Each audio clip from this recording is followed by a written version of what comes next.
আসসালামু আলাইকুম বন্ধুরা, কেমন আছো? আলহামদুলিল্লাহ আমি ভালো আছি। তোমরাও হয়তো আল্লাহ পাকের অশেষ রহমতে ভালো আছো। আমি আজকে তৈরি করেছি সেমাইয়ের নুডলস রেসিপি। তো আমার এই সেমাইয়ের নুডলস রেসিপিটা তোমাদের কাছে যদি ভালো লেগে থাকে তাহলে অবশ্যই একটি লাইক, একটি কমেন্ট, একটি শেয়ার করবে।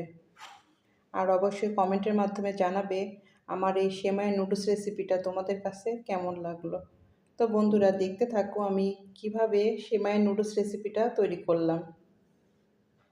বন্ধুরা আমি আজকে তৈরি করব সেমাইয়ের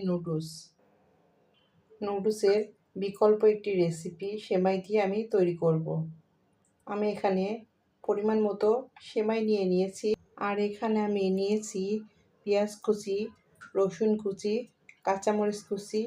এখানে আমি গরুর মাংস কিছু ছোট ছোট করে টুকরো করে নিয়েছি, একটি ডিম নিয়েছি। তো বন্ধুরা দেখতে থাকো আমি কিভাবে সেমাইয়ের নুডলসটা তৈরি করব। এখানে আমি কিছুটা পানি গরম করে নিয়েছি, ফুটিয়ে নিয়েছি পানিটা। আমি এখন পরিমাণ মতো লবণ অ্যাড করব এখানে। এরপরে আমি যে সেমাইটা রেখেছিলাম নুডলসের রেসিপির জন্য, এটা আমি সিদ্ধ করে নেব।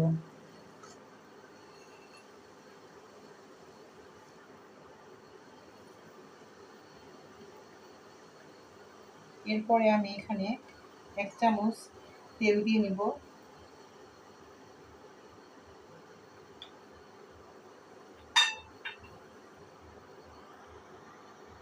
এখানে আমার সেমাইটা সিদ্ধ হয়ে গেছে, এটা এখন আমি নামিয়ে নেব। এখানে আমি ফ্রাই প্যানটা বসিয়ে দিয়েছি। এখন আমি পর্যাপ্ত পরিমাণে তেল দিয়ে নেব সেমাইয়ের নুডলস রেসিপি তৈরি করার জন্য। এরপরে আমি এখানে রসুন কুচি ব্যবহার করব, সঙ্গে আমি পেঁয়াজ কুচি দিয়ে নেব।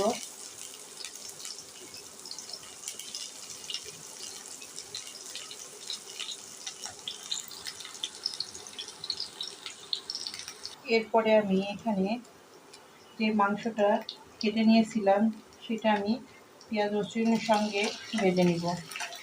কাঁচামরিচ কুচিগুলো দিয়ে নেব। সবগুলো উপকরণ আমি ভেজে নেব।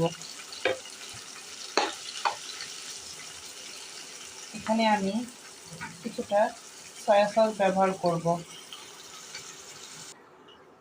সয়া সসটা দিয়ে নিচ্ছি। এখানে আমার সেমাই নুডলসের জন্য মাংসটা ভাজা কমপ্লিট। এখন আমি যে ডিমটা রেখেছিলাম সেটা দিয়ে নেব।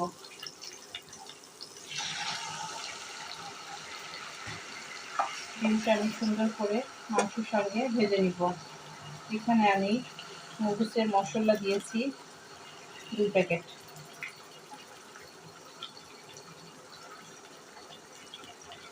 কারণ আমি এটা এখানে সেমাই নুডলস তৈরি করছি,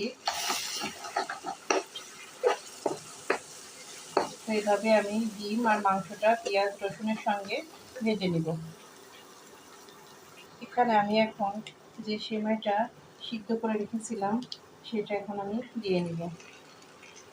দিয়ে সুন্দর করে মাংস ডিমের সঙ্গে ভেজে নিব আবার।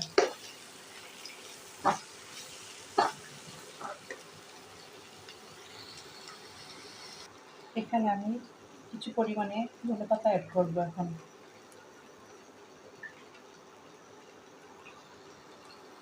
এখানে আমার নুডলসটা প্রায় হয়ে আসছে। এখন আমি এখানে কিছু পরিমাণে টমেটো সস অ্যাড করব, দিয়ে সুন্দর করে নেড়েচেড়ে নামিয়ে নিব।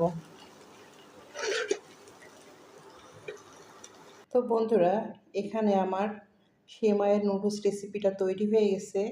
এখন আমি পরিবেশন পাত্রে তুলে নিয়েছি। তো আমার এই সেমাইয়ের নুডলস রেসিপিটা তোমাদের কাছে যদি ভালো লেগে থাকে তাহলে অবশ্যই একটি লাইক, একটি কমেন্ট, একটি শেয়ার করবে। আর যদি খুব বেশি ভালো লেগে যায় অবশ্যই ফ্যামিলির সঙ্গে শেয়ার করবে।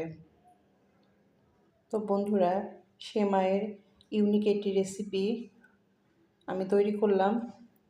আমার সঙ্গে এতক্ষণ যারা এই পর্যন্ত আমার এই রেসিপিটা দেখছো তাদেরকে অসংখ্য অসংখ্য ধন্যবাদ। অনেক ভালোবাসা রইল তোমাদের জন্য। আল্লাহ হাফেজ। আসসালামু আলাইকুম।